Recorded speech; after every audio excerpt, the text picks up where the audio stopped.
This is the a Zenith record changer, the Cobra style from the early 50s. This was the last of the series before they went and started using the many of the VM changers. Before this one was made by Webster Electric of Chicago. One of the most misunderstood parts of these record changers is the velocity trip. In other words, what happens when the arm gets to the end of the record and trips the record off. Most all record changers have a rod that activates a little catch that catches on the bottom of the turntable gears like that. This one is completely different. This one has an arm that moves with the tone arm. I'll put this up like this. This copper arm here, this moves with the arms. Go from the other side. When this arm moves, so does this one. But it's held in place with just a friction pad here so that it's free to move on its own if it needs to. Now, what happens is when this gets to the end of the record, it makes contact with this other brass contact and it pulls in a electromagnetic trip. This little trip solenoid gets its voltage from a tap on the motor. Some of them were purely mechanical. This one's electromechanical. But anyway, one of the odd things is when the arm gets to the when it resets. Let's start with when it resets. Goes through the cycle and the arm comes over here. The arm down here, this here, comes back with it. As you can see, the arm and the trip lever move together, just like that. This has a post right here. If you could look down through the motor board, you would see there's a post right here. That stops this. So that's its starting point. That's the trip lever's starting point.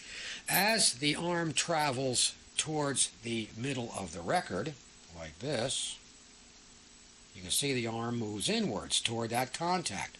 Here's the problem. That arm underneath here, the copper arm underneath here, gets to the contact point before the arm gets to the end of the record. So what they did was they put this nylon gear here, which if you notice has an offset hole, not right in the middle. The purpose of this is to have the gear on the bottom of the turntable here drive this all the time. All the time that the motor's running, that the turntable's running, this gear is moving, and because it's eccentric, well, I'm a little eccentric too, but that's beside the point, this will push this lever in and out. As it's going around, it's going to go in and out, just like that. That rhythmic motion, the post on the bottom of that arm right there, keeps kicking against the trip arm to keep it out of the way of the contact. And it keeps doing that as long as the arm is going at a steady pace. In other words, while playing the record.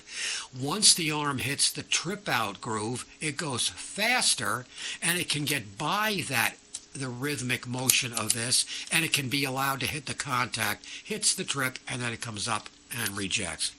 And that's how the velocity trip system works. Fortunately, it's only used in Webster changers, and it's not used anymore. Well, it hasn't been used in years anyway.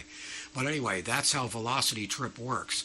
It's a convoluted system, but it worked, and these were pretty reliable. One thing I'll caution you on, if you notice on these Zenith players, these two levers, this is the speed control, which of course this has I've gone into this before, this has the perpendicular drive. The drive wheel is here, drives off the motor shaft, as a secondary drive wheel here that drives up and down and then wheels the turntable around. Anyway, but these two levers, this is the speed changer, and that enables you to do fine-tuning of the speed, a pitch adjustment, if you will. This is the record size indicator from manual to 12-inch, 10-inch, 7-inch. One thing you've got to make sure you do, if you take the turntable off, make sure you put this in the manual position. What's going to happen if you don't, if you accidentally leave it like that? Look where the gear is. Look where that gear is.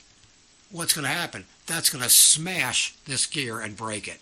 And then you have no more automatic reject. So you cannot forget to put this into the manual position anytime you're working on one of these things. and you'll forget only once, and then you put the changer in the junk bin. There's no fixing it. These gears are not available. They are fragile. They're just clear, see-through nylon plastic, and they're very brittle at this point. So be very careful of them. So that's a brief look at the... one other important thing. To get the screws out of this thing, to get the arm off this, the tone arm, you have to take the arm off from the bottom. And that means you have to take this assembly off here. It leads you to these oddball screws here, which don't have normal slotted heads. They're not Allen heads. They have extruded rectangular metal heads. No screwdriver exists to take those out. So what I did with it is I made a screwdriver out of what else? A fondue fork. I took the tines off the end of a fondue fork, took the die grinder, and ground a slot in the end of it, narrowed down the thing so that this can fit. Where am I? Right here. I don't even see where I am. Interesting. Oh, here I am, right there. I knew where I was all the time.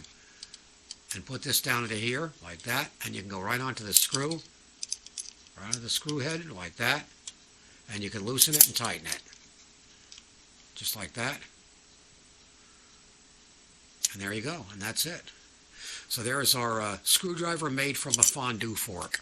So you can take that and use that for what it's worth. That's it.